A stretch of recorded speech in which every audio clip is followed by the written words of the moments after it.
Bruins Beat is brought to you by PrizePicks and the GameTime app. And welcome into the Bruins Beat, presented by PrizePicks. Go use that promo code CLNS to get $50 back when you play just $5. And we're presented by GameTime. Go use that promo code CLNS to get $20 off that first purchase. Terms apply. I am Evan Marinofsky. That is Mark Divver. Mark, what is up? Hi, Evan. How are you? I am great. How are things going with you? I assume lots of college hockey. All good. You know, you're at BU Maine last weekend, right? BC Maine. Yeah. BC Maine. Sunday, I was there. Yeah.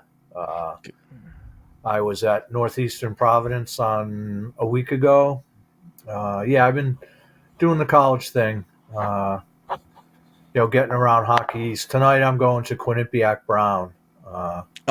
That's a good one. Yeah, I'm passing up.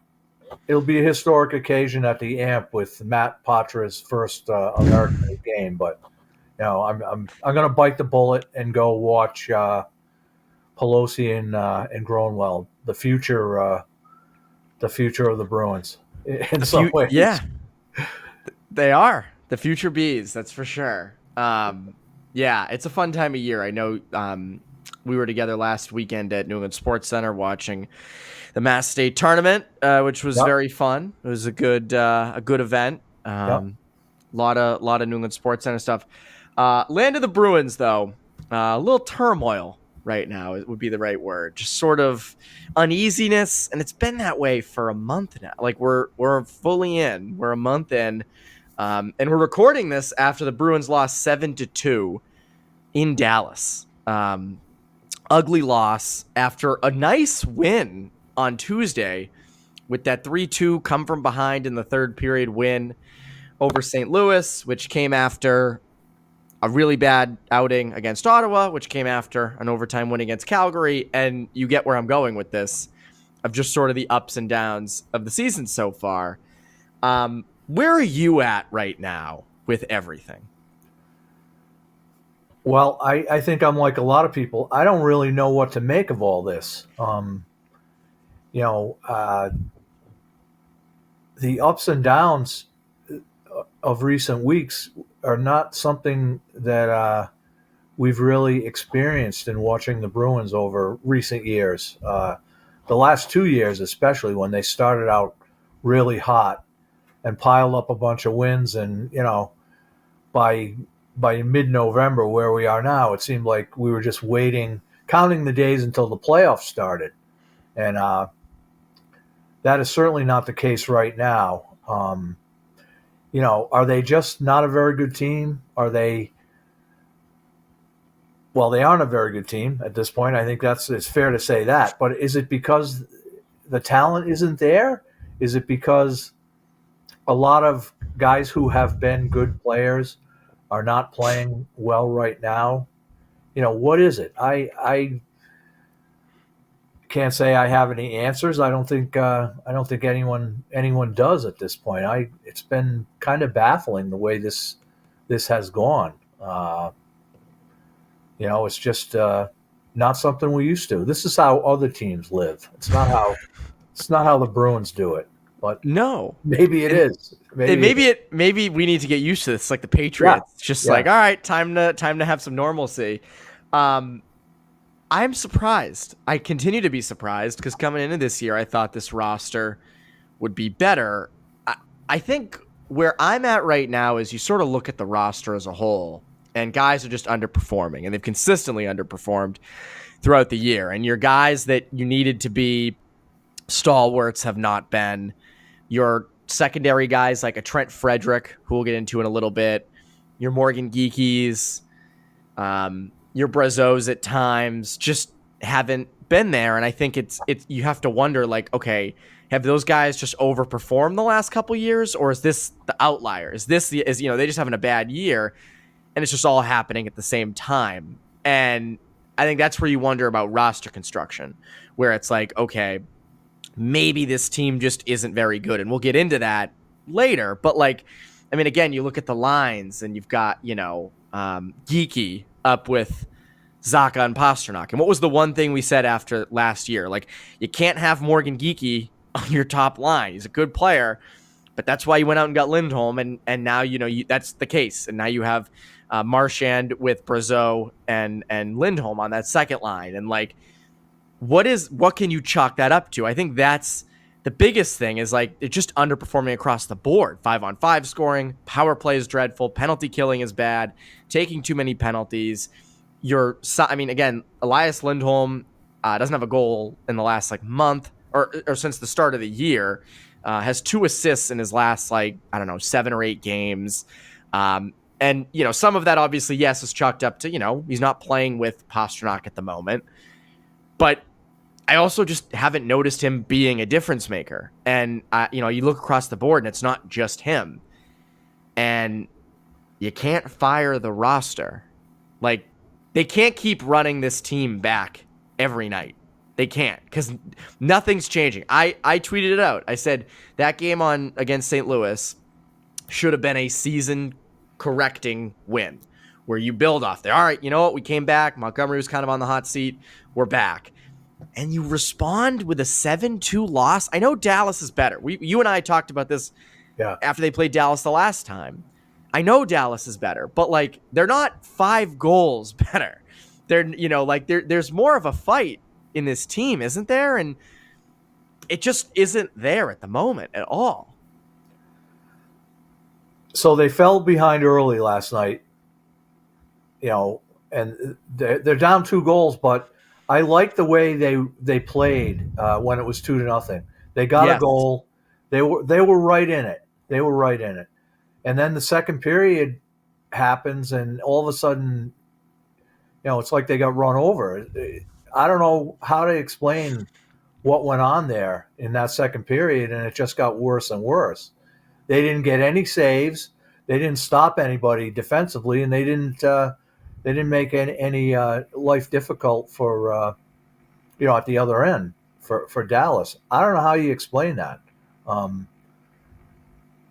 As far as Elias Lindholm, it's kind of scary to think, what if he got the big money and all that, he doesn't have to worry about money ever again. What if he's just going off the cliff here, and this is who he's going to be from now on? A guy who's on the other side of his career and headed down from here. That's a daunting thought if that's how it works out, because this isn't what the Bruins signed up for from him, and he's not the only one by any means. Charlie Coyle's been good lately. You can never fault his work ethic, but I think more was expected of him. There's a list of guys. Trent Frederick, you need more from him. And this is a guy in a contract year. That's what's so baffling is him and Geekie and some of these other guys are in contract years, and you would think that would equal more production, and it hasn't. Yeah, so I don't know. I really it's baffling. And as far as, yes, it can't continue, but what do you do to kind of snap them out of this? A trade, a firing, I don't know. I don't know if that's going to work. If you do that and it doesn't work, well, then where are you? Well, that's the thing. The flip side, if you look at the standings, they're not where they want to be or where they expect to be, but they have the same record as like the Colorado Avalanche.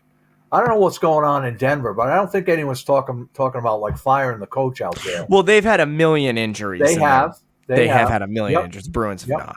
But I get what you mean. In the standings, what are they? 5 points out of first place in their division. Miraculously, yes. They're not far. They're not that far. They're not far out of last place either, unfortunately. No. But I don't know. I don't know what the answer is, or if there is an answer to this at this point. It goes back to like this is what I struggle with, right? Like right now, the way that the up and down nature, the uncertainty with the head coach past this year, because there's no but no news of an extension, so we have no reason to believe that there's been an extension. This feels like the time that he would get fired. Like, this does feel like the time. Now, they play Saturday, and then they play, I think, Monday, and then they don't play again until Thursday. So, like, do they use these next couple games as, proof? He's also just not signed yet. So, like, that's the other part is, like, do they really believe in this guy going forward? And that's where, like, I have publicly, and even, like, privately, not talked about him getting fired yet. Like, I not said that they should fire him yet, because I don't believe, up until now, I don't believe that they should. And I don't even know if I fully, like, I just get this feeling that you can't keep doing this night in and night out, and nothing's changing. And it's just the same thing, and it's a month in, and we're almost at Thanksgiving, and that's sort of the barometer for the playoffs. And yeah, you're right, they are in a playoff spot, which is wild. We'll get into that. But, I mean, that is the easy move. Like, that's the tough part, right? Like, and I don't want to sit here and say they should fire Jim Montgomery right now, because this isn't all his fault. But I will say, like, and I'm not, screaming at a ref isn't going to change a call. It's not, never has, never will. But I wasn't obviously in Dallas on Thursday, so I don't know what Montgomery's reaction was on the bench, other than what the camera showed.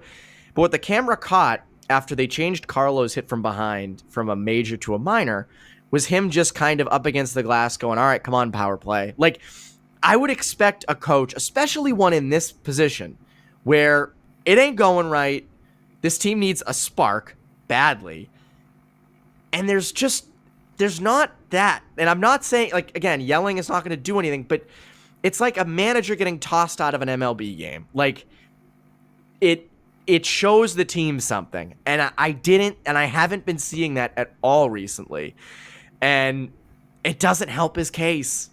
It doesn't. I don't think. Yeah,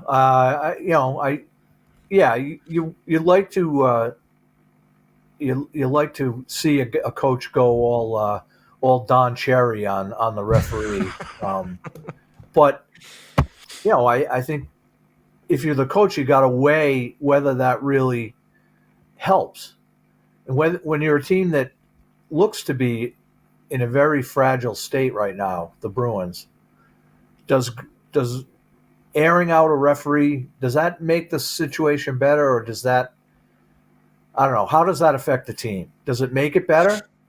If it does, then yeah, I guess you should do it. But if you're afraid that it makes it worse, or that it doesn't have any effect, then I guess you get what we got last night, which like you said, they didn't. The time they did show him, it didn't look like he was all worked up about it. So I don't know. No, and again, I don't want to. That's not everything, and optics are a whole different thing, and like they get overrated completely. I keep seeing this, and I don't know how you can keep running this out. And to me, like, I think a trade off the roster, like that Trent Frederick idea, which we'll probably get to in a little bit, like trading Trent Frederick, I think if you can get a legitimate package for him, I do it. And he's a likable guy in that room. And I wonder if that's it. But again, I go back to the head coach does not have a contract past this year. Like, to me, that seems like the obvious thing that they are going to do, or feels that way, at least, if this continues. And I've said for a couple weeks now, if this continues, I'm running out of if this continues, because it is continuing. And again, like, stable organizations don't just fire coaches on a whim. They don't. Like, every good coach, Bednar, Cooper, Mike Sullivan, he's currently going through it now, like, they all go through stuff, and the team sticks by them. I just don't know if the Bruins are willing to stick by this guy. That's what I keep going back to. Is like, I do think Montgomery is a good coach. I don't think he's going to get if he got fired tomorrow, he'd have a job either whenever he really wanted to, I think. Yep. I mean, he's been great here. But nothing seems to click right now with this group. What about all the changes, the number of changes that they made in the offseason? That's another thing. 100%. is it a chemistry thing where this was, for all indications were that over the last couple of years, this has been a very close-knit group. You had the two goalies, doing their thing, and a lot of other guys, who all indications were they liked each other and they liked playing with each other. And now this year, there's kind of an exodus of guys. Linus Ullmark's gone, Matt Grzelcyk's gone, Jake DeBrusk's gone, Derek Forbort, and replaced by a different group of guys who are they fitting in? Are they not fitting in? Well, from the outside, we'll never know at this point. But you wonder if that has something to do with what's going on, and whether time can kind of meld this group together a little bit more than they appear to be right now. I think a situation like last night where Carlo gets trucked and Zadorov steps in and beats the wheels off Jamie Benn, that can be a galvanizing moment for a team. We've seen that, I think, in the past. Incidents like that where everyone rallies around that. It didn't happen last night, that's for sure. But, no, it didn't.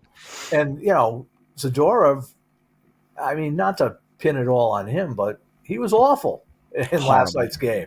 Horrible. And he's been bad for the first time. That signing's looked awful. I mean, a lot of the things that maybe you usually lean on or hope that they would help, they're not this year, and they just continue to drift in this. I don't know. I don't know. I don't want to call it a rudderless ship, because that's a shot at Monty, and I don't think that's warranted at this point. But I don't either. It's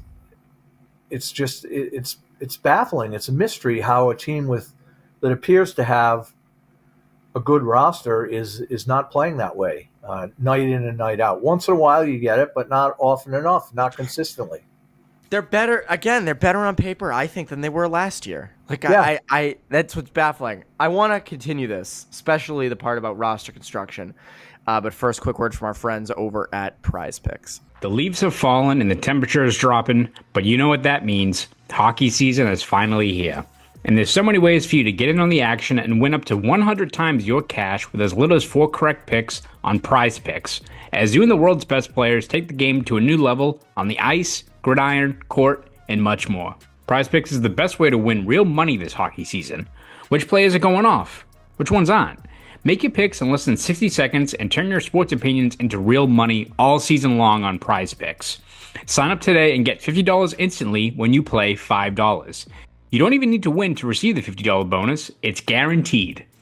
PrizePicks also offers weekly promotions that can lead to big payouts like Taco Tuesday.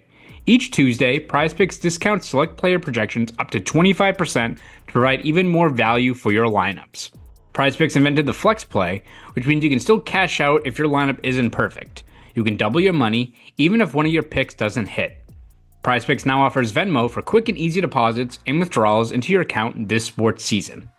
There's really no shortage of ways to participate in PrizePicks, especially during hockey season.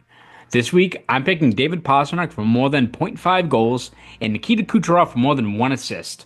It's really that easy.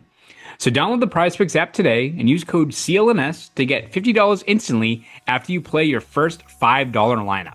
That's code CLNS on the PrizePicks app to get $50 instantly after you play your first $5 lineup.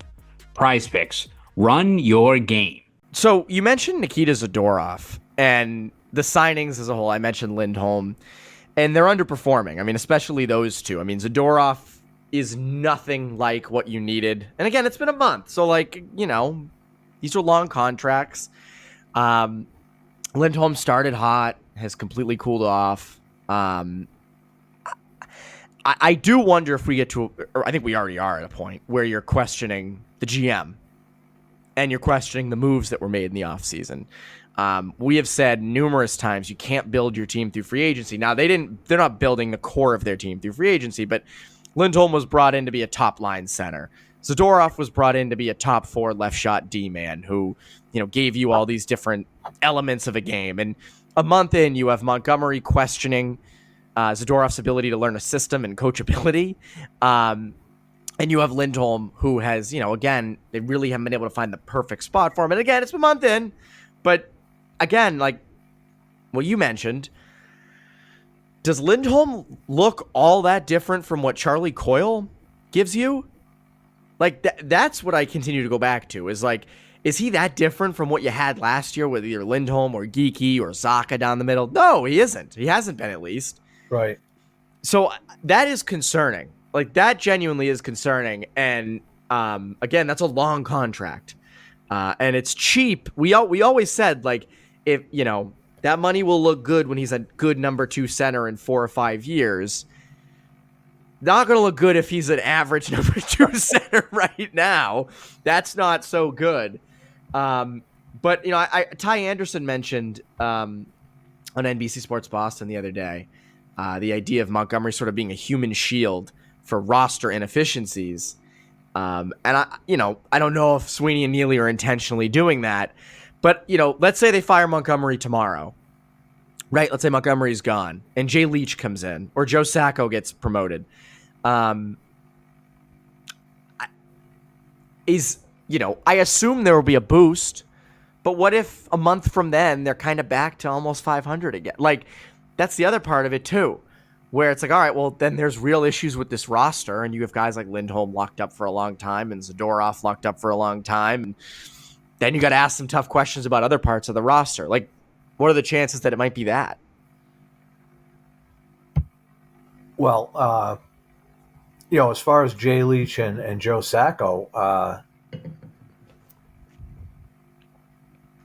don't know. Why would you think that things would change appreciably with those guys? One of those 2 guys as the head man instead of Monty. Those guys are in the room every day. They're part of this of what's going on here. So making one of them the head coach in a couple of days, is that going to change things? That's the thing. You got to make sure that the guy. You got to make sure. I think that when you make a change, that it's going to be a change for the better. If it's just going to be the same, then I don't know. I guess that speaks to maybe riding this out with Monty and seeing where it goes for another, I don't know, week, 2 weeks, and maybe make a decision then. As far as building the roster, I mean,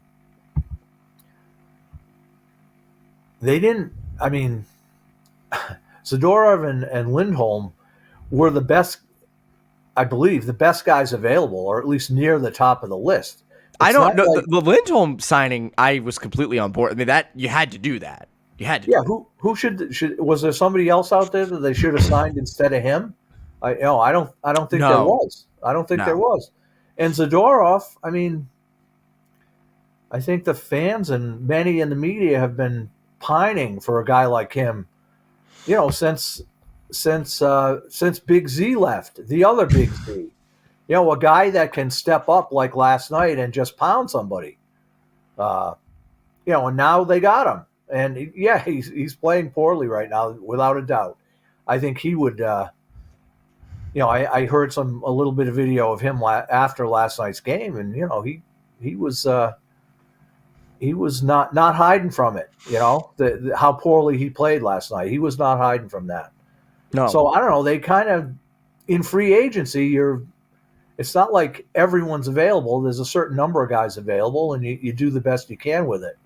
So, as far as what that means for the rest of the construction of the rest of the roster, well, I mean, there's the lack of a scoring winger after DeBrusk left. Would he have been that guy if they signed him? We've been through the DeBrusk thing. He's not lighting the world on fire in Vancouver. He's kind of been the same as he was here. A great guy, great kid, great smile. He's got like 1 goal in 12 games or something. Okay. So I don't know. I mean, they really are stuck at this point. with the roster they have. I don't know what change. Could they trade their way out of this? I don't know. I'm doubtful that would work.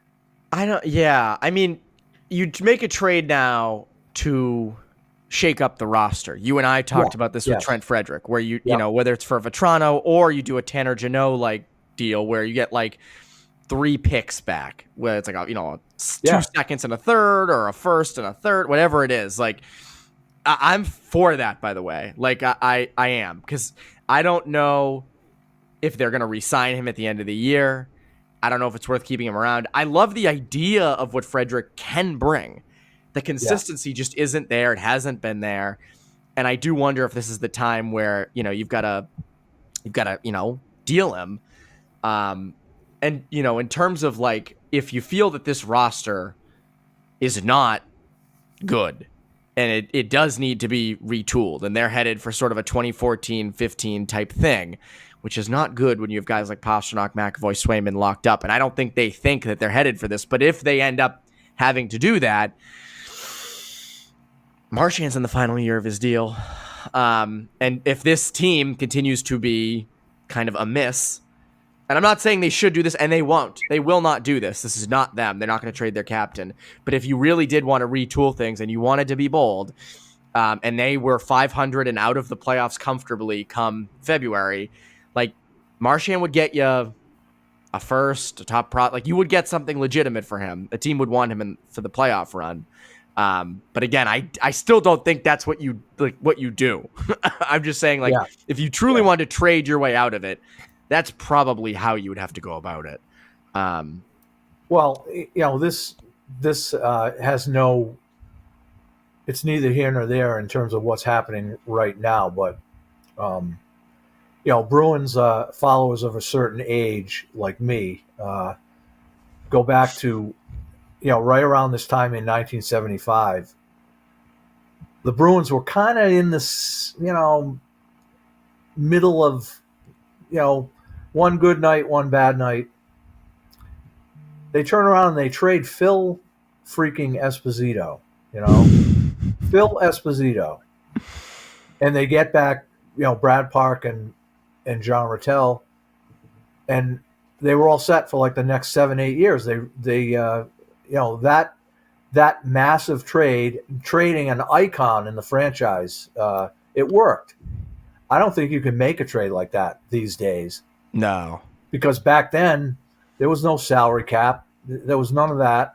You paid guys and they played, and so the parallel doesn't really work. But the Tkachuk trade is the closest that we've had to that, I think. Yeah. That's a good point. I didn't think of that one, but yeah. But that's not regular, and that doesn't happen ever. It's very rare. Right. So that's I don't know if you trade your way out of it if the roster's bad. Again, it feels like a vent session for people are like, it's just bringing people down. Well, I'm going to bring you guys down even more. I have a stat. I was curious about this. But first, quick word from our friends over at GameTime. There's nothing like watching an NBA or NHL game live. The energy in the building, the sounds on the ice or the court, the memories you make with family, friends, and other fans. It's unmatched. And the coolest part is when strangers sitting around you become your best friends. You can make these memories with GameTime. GameTime has a new feature called GameTime Picks that makes getting tickets to see your favorite teams play live even easier. GameTime Picks filters out the fluff to show you only incredible deals on great seats so you don't have to waste time searching through thousands of tickets. Curation makes it easier to save more on sports, concerts, comedy, and theater. When I use GameTime, I also love the flash deals, which help me get discounted prices on really good seats. Plus, who doesn't love seat views, which give a panoramic view from your seat in the app before you buy? So, take the guesswork out of buying tickets with GameTime. Download the GameTime app, create an account, and use code CLNS for $20 off your first purchase. Again, terms apply. Create an account and redeem code CLNS for $20 off. Download GameTime today.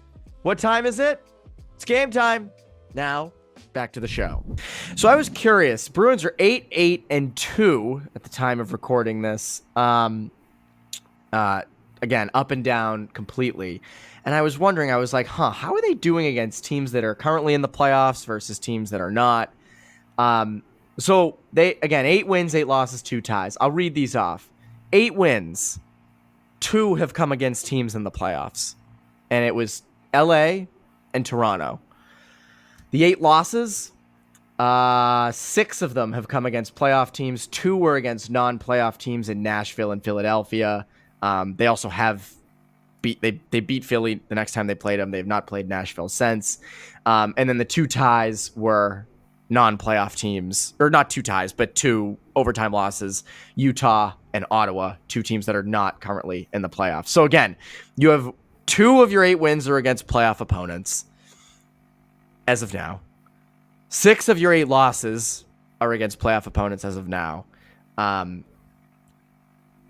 Maybe we are at the point where this just is a mediocre team. Like, this is a middle-of-the-pack team. Yeah, I mean, and it kind of calls to mind the Bill Parcells quote that you hear all the time. You are what your record says you are, you know?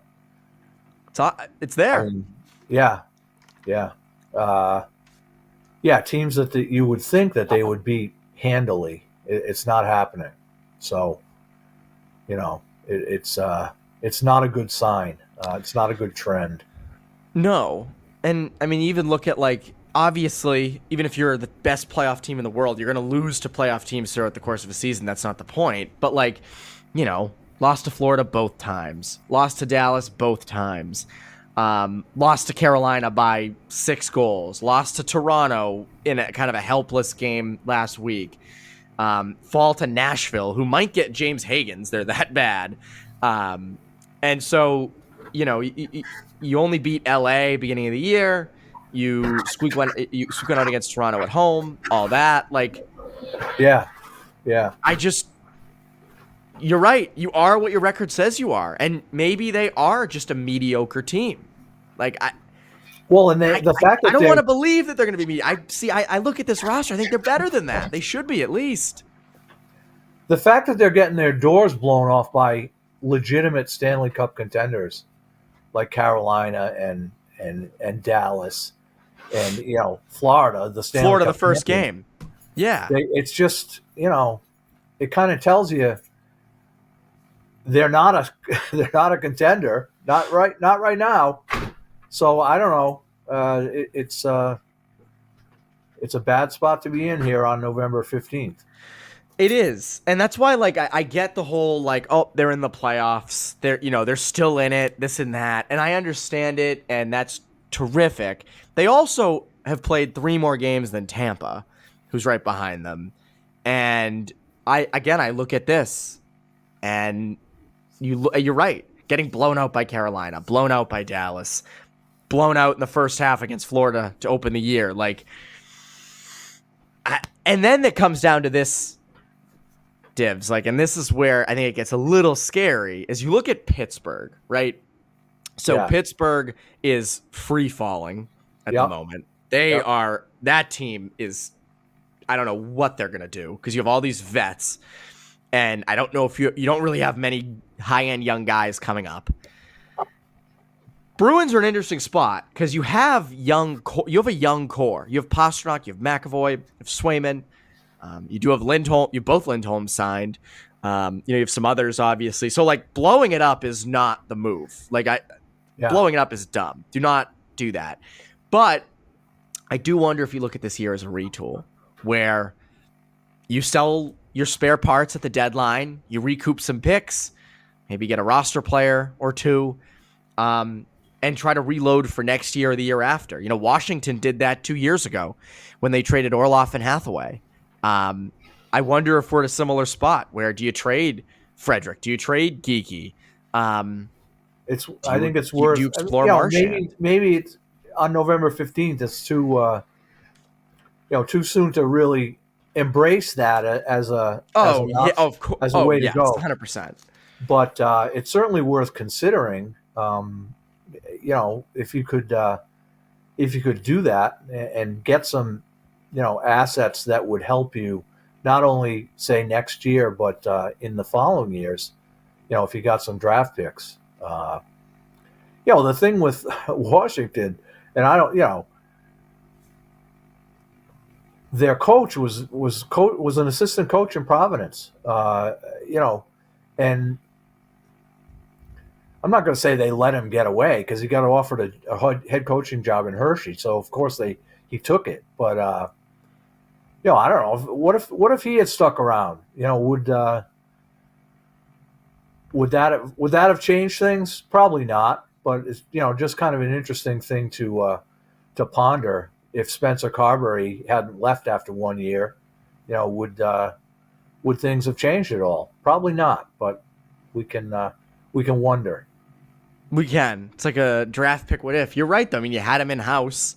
And obviously, Mooj does a great job in Providence. So, that's, they weren't going to, can Mooj just to be I went into the future and Spencer Carberry was a tremendous NHL head coach. Goodbye, Ryan. They're not going to. Carbs was Jay Leach's assistant. I didn't know. I didn't put two and two. Yeah. Right. And just a really smart guy, hockey wise, but also a guy with a winning personality, a guy who was, fun to be around, probably fun to work with, I would guess. But, I'm glad to see him doing well in Washington because I thought they were a disaster waiting to happen at the start of this year. I did too. And instead he's breathed new life into the husk of Ovechkin, and wild. They're they're kind of flying high. They had an awful game against the Leafs the other night, but in general they're doing very well, exceeding expectations, I think, in a big way. Yeah, and that's what I wonder. Do the Bruins look at that and say, if you're Don Sweeney, these are his moves. Hey, we can't. If I start admitting that I messed up on all these guys, I'm going to be shown the door. Let's get a new coach in here to breathe new life in, and we'll see if that works. I wonder if there's sort of I mean, Sweeney has been here now for 10 years. So he's been here a while. They haven't won a cup yet under him. They've been there. They've been competitive every year, which again is huge. I'm not discounting Don Sweeney and the job that he's done, but I wonder if this starts to really stink, not just this year, but future years where they fall out of the playoff picture and they become unwatchable and things like that. That move will have to be made. I wonder if they look and say, let's get a new head coach in here and see if they can breathe some life in to the room. Sort of kind of what Washington has done to an extent. Bob.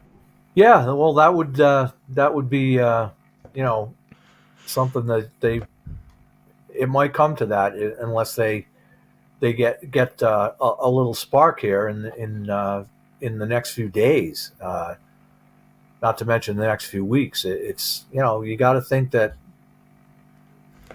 like you say, a change might breathe some life into this, and then go from there. If that doesn't work, then you got to make personnel changes. You got to make trades, all of that. Everything's on the table. Yeah, I wonder. It's November 15th. If we're sitting here December 15th. I have to think there were some changes made to this roster or the coaching staff. Obviously, if they start winning, if Saturday they win and then they go on a 7-game winning streak with this group, that's it's good.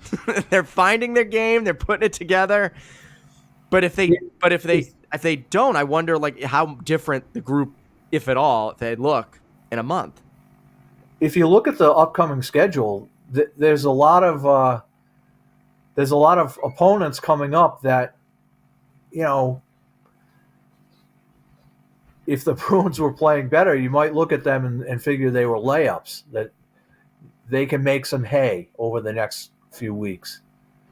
And if they don't, if they can't beat those teams consistently, well, then that's a message right there. Again, you hit it. The teams coming up: St. Louis Saturday, Columbus Monday, Utah Thursday, at Detroit the 23rd, against Vancouver the 26th, in the at the New York Islanders the 27th, and then home against Pittsburgh on Black Friday. Yeah, I mean the if the Bruins were the team that we thought they were going to be, they would be licking their chops going into this stretch of games.